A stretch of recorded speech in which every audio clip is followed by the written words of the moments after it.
निगरान वरवसी जसर रिटायर्ड मकबूल बाकर सिविल अस्पताल खैरपुर जो ओचितो दौरो कियो आहे। निगरान वरवसी सिविल अस्पताल खैरपुर जे एमरजेंसी वार्ड जो पिण दौरो कयो। निगरान वरवसी जो चवणो त एमरजेंसी में मरीज़ अहिड़ी रीत बीठा आहिनि, न ऑक्सीजन आहे न मॉनिटर। सिविल अस्पताल खैरपुर जे सालियानी बजट 430 मिलियन रुपया है, का भी अलग एमरजेंसी बजट न है।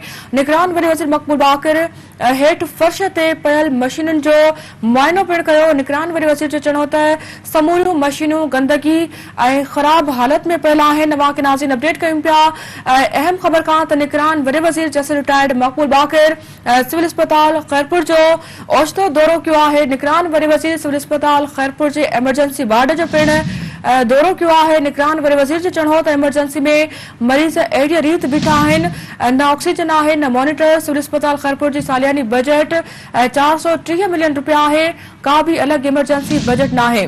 निगरान वरी वज़ीर मकबूल बाकर हेठ फर्श ते पयल मशीनुनि जो मुआयनो पिण कयो। निगरान वरी वज़ीर जो चवणो त समूरियूं मशीनूं गंदगी ऐं ख़राब हालत में पयल आहिनि।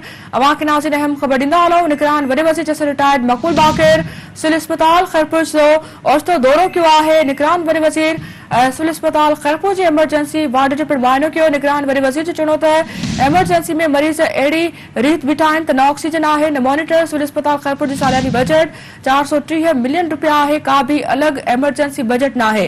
निगरान वरी वज़ीर मकबूल बाकर हेठ फर्श ते पयल मशीनुनि जो मुआयनो पिण कयो। इन्हीं हवाले से तफ़सील से राब्तो कयो आहे खैरपुर में city news reporter Ali Jafri सां। जी अली, अपडेट कंदा हलो न अहम ख़बर जे हवाले सां। जी पर बिल्कुल निगरान वरी वज़ीर जसर रिटायर्ड मकबूल बाकर जो खैरपुर मेडिकल कॉलेज जेको आहे अस्पताल जो जेको आहे दौरो कयो आहे। निगरान वरी वज़ीर सिंध सिविल अस्पताल जे एमरजेंसी वार्ड जो पिण जेको आहे मुआयनो कयो आहे। एमरजेंसी में मरीज़ कीअं पिया आहिनि, ऑक्सीजन न आहे ऐं मॉनिटर जेको आहे जेके लॻल आहिनि उहे बि जेको आहे हलनि कोन पिया। स्ट्रक्चर जी का बि जेको आहे तरतीब जेको आहे नज़र कोन पई अचे। निगरान वॾे वज़ीर चयो त बेड ते जेको आहे चादरूं बि जेको आहे न विछल आहिनि, जंहिंते जेको आहे निगरान वॾे वज़ीर हॉस्पिटल जे इंतिज़ामिया ते जेको आहे बरहमीअ जो इज़हार पिण जेको आहे कयो आहे। सिविल अस्पताल खैरपुर जे सालानी बजट जेको आहे 430 मिलियन रुपया जेको आहे जसर मकबूल बाकर चयो त एमरजेंसी जे अलॻि जेको आहे बजट न आहे। निगरान वॾे वज़ीर सिंध जेको आहे नेबुलाइज़र सेक्शन मशीन जो पिण जेको आहे मुआयनो कयो, जेका जेको आहे फर्श ते पयल हुई। समूरी मशीनूं जेको आहे गंदगी ऐं ख़राब जेको आहे हालत में पयल आहिनि।